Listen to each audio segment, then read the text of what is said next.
तुळजाभवानी मंदिराच्या जीर्णोद्धाराचं काम सुरू असून भारतीय पुरातत्व सर्वेक्षण विभागाकडून अहवाल मागवून आपण पुढील निर्णय घेणार आहोत। या कामासंदर्भात तसंच तुळजापूरच्या विकासाविषयी अर्थसंकल्पीय अधिवेशनादरम्यान विधान भवन मुंबई इथं माध्यमांशी संवाद साधून तुळजापूरचे भारतीय जनता पक्षाचे आमदार राणा जगजितसिंह पाटील यांनी ही माहिती दिली आहे।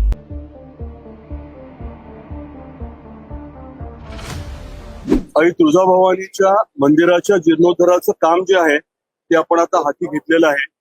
गेल्या 6 महिन्यापूर्वी त्याची निविदा प्रक्रिया होऊन काम सुरू झालेलं आहे आणि मंदिराचं काम करत असताना पूर्ण मंदिर जे आहे ते आपल्याला उतरवावं लागणार आहे शिखरासकट आणि त्याच्या अनुषंगाने अहवाल आलेला आहे।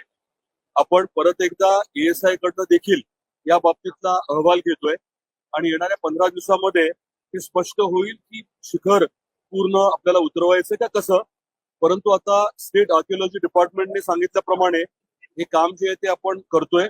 आर्किओलॉजी डिपार्टमेंटला निधी उपलब्ध करून दिलाय आणि पुरातत्व विभागाच्या माध्यमातून काम सध्या चालू आहे।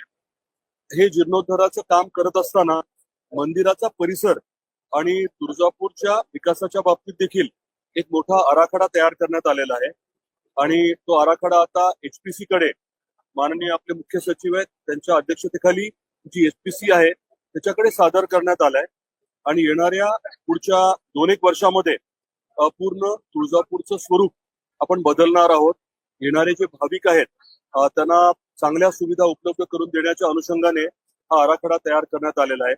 आपल्याला कल्पना असेल की रेल्वेचं काम देखील सुरू झालंय धाराशिव तुळजापूरचं आणि पुढच्या टप्प्यामध्ये तुळजापूर सोलापूर हे काम देखील आपण हाती घेतोय आणि हे काम झाल्यानंतर तुळजापूर हे रेल्वेच्या नकाशावरती येईल आणि भाविकांना येण्याची मोठी सोय होईल।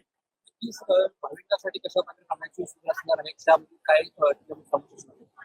आता जे भक्त निवास आहेत त्याच्या पलीकडे जाऊन नवीन पद्धतीने चांगल्या सुविधा असलेले भक्त निवास देखील आपण उभे करतोय आणि आलेला भाविक किमान 2 दिवस तरी तुळजापूरमध्ये राहील, तिथल्या अर्थव्यवस्थेला बळकटी देईल याच्या अनुषंगाने नियोजन आहे। आपण आई तुळजाभवानी छत्रपती शिवाजी महाराजांना भवानी तलवार देतीये असा एक मोठा 108 फीटचा पुतळा करायचं प्रस्तावित केलंय। हा साधारण 13 मजले उंच जेवढी इमारत असते तेवढा उंच पुतळा असणार आहे। अगदी हायवेवरही दिसेल आणि शेजारीच रामदरा तलाव जो आहे तो ब्युटिफाय करण्याचं देखील काम आपण करतोय। 20 एकरचं बगीचा देखील आपण विकसित करतोय।